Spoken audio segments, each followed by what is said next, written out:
नमस्कार. झोका घे भरारी या पहिल्या मराठी शैक्षणिक ॲपमध्ये मी मिसेस त्रिवेदी आपले स्वागत करते. Hello my dear students. आज पूरक पठन यानी रैपिड रीडिंग. नाम है उसका खुला आकाश. ये पूरक पठन भी ना, नाम पूरक पठन है पर छोटी छोटी दुनिया भर की कहानियां दे दी हमें. 4 मार्क के लिए आएगी बोर्ड में. तो क्या हुआ, कुछ देकर ही तो जाती है कहानियां. ये कुंवर नारायण भी ना ग्रेट पर्सनैलिटी. आप देखोगे ना, एक लाइन में भी फिलॉसफी समझा दी, 2 लाइन में भी कहानी बता दी. चलो, अब चूंकि ये रैपिड रीडिंग है, शॉर्ट में है, छोटी छोटी चीजें हैं, मैं भी कुछ ऐसे ही आपको बताने जा रही हूं. अपने पूरक पठन में वैसे भी बोर्ड में पैराग्राफी आएगा और इससे जुड़ा हुआ स्वमत आएगा. वेव डायग्राम प्लस स्वमत. सो ध्यान से सुनना बच्चों. लेखक ने अपनी इन छोटी छोटी बातों के जरिए कुछ मैसेज भी दिया है. अंदर की दुनिया. हम 2 दुनिया के साथ जीते हैं, एक भीतर एक बाहर. स्वाभाविक है, आप बहुत छोटे बच्चे हो अभी. आप ये भीतर की दुनिया बाहर की दुनिया समझने में अभी समय लगेगा. हमारे साथ बहुत सारी चीजें साथ में चलते रहती है और बाहर की दुनिया के साथ हमें जीना पड़ता है. बाहर की दुनिया और भीतर की दुनिया में संघर्ष चलता है. भीतर की दुनिया कुछ और कहती है और बाहर की दुनिया के साथ हमें उनके नियमों के साथ चलना होता है और यहां से जीवन का संघर्ष शुरू होता है. इसलिए हमारे भीतर एक छोटी सी दुनिया हमें हमेशा रखनी चाहिए, ताकि कभी भी समय मिले तो हमें अपने अंदर की दुनिया में झांक कर देखते आना चाहिए.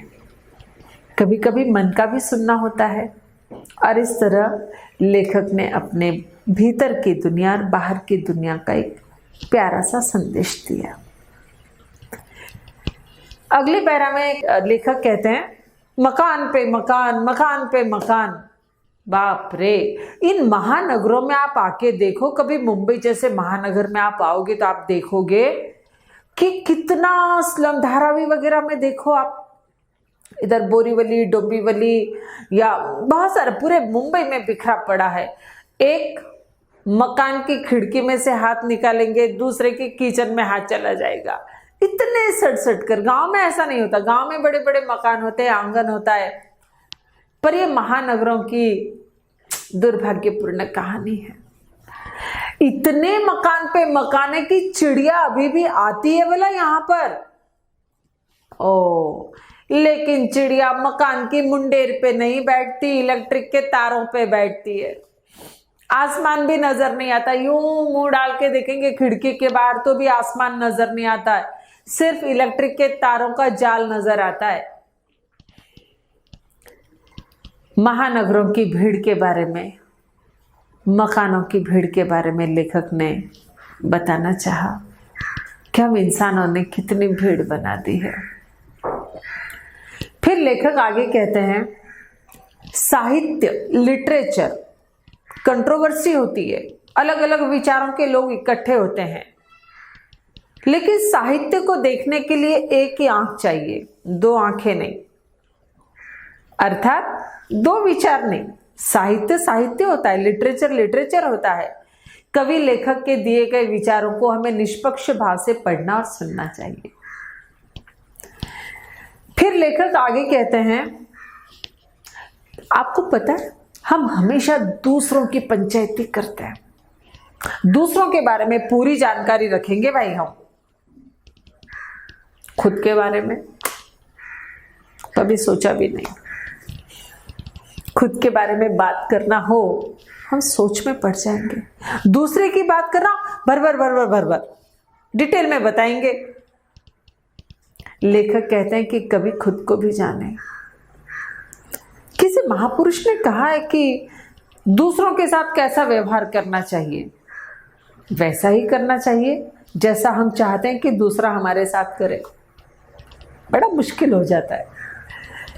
लेखक कहते हैं कि एक बार खुद को जाने, खुद से बात करें और वे चीजें ढूंढे कि मेरे द्वारा दूसरों के प्रति जो भावनाएं हैं, कई बार हम निगेटिव थिंकिंग करने बैठ जाते हैं कि मुझे तो ऐसा लगा।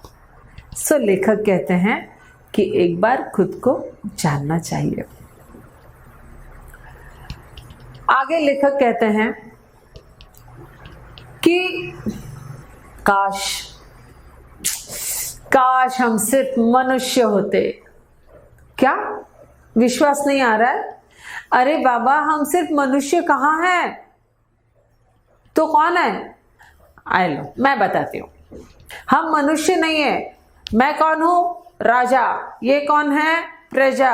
ये क्षत्रिय, ये ब्राह्मण, ये दलित है, ये मंत्री है, ये इंजीनियर है। लेबल चिपका के रखे भाई, हमने लेबल है ना हमारे। हम मनुष्य कहाँ हैं? लेखक ने बड़ी खूबसूरत बात कही। लेखक कहते हैं कि हमारे चेहरे पे मुखौटे हैं, मुखौटे। हम मुखौटे लगा के चलते हैं। मुखौटे के भीतर कुछ और ही होते हैं। एक छोटा सा एग्जाम्पल दूं मैं आपको। कई बार पता ही नहीं चलता। कई किस्से पढ़ते हैं हम न्यूज़पेपर में, मित्रता हो जाती है, फिर वो मित्र कैसे अत्याचारों की घटनाएं हम पढ़ते हैं। यानी जिस मित्र को मित्र माना, उस मित्र के चेहरे पर तो मुखौटा था मित्रता का, भीतर तो शैतान ही था। अगले दिन न्यूज़पेपर में पढ़ते हैं कि लड़की के साथ किस तरह का अत्याचार हुआ। तो वो तो मनुष्य नहीं था ना, मनुष्य का मुखौटा लगाया था। लेखक हमें सावधान करते हैं। लेखक कहते हैं कि काश जैसे गाय गाय होती है, बाघ बाघ होता है, कुत्ता कुत्ता होता है, वैसे हम भी सिर्फ मनुष्य ही होते, कोई अलग मुखौटे न लगाते। बहुत मुश्किल है इंसान का इंसान होना। आगे लेखक कहते हैं कि लुका छिपी का खेल क्यों? भाई मैं जैसा हूं वैसा हूं, कोई दिखावा नहीं।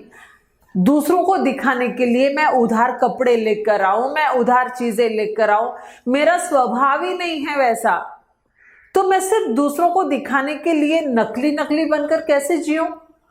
नहीं, हम जैसे हैं स्पष्ट, शुद्ध, स्वच्छ, वैसे रहें तो हम बहुत अच्छा जीवन जी पाते हैं। हमें झूठ का आडंबर ओढ़ने की जरूरत ही नहीं पड़ती है। लेखक आगे कहते हैं, मैं आज 75 वर्ष का हो गया हूं।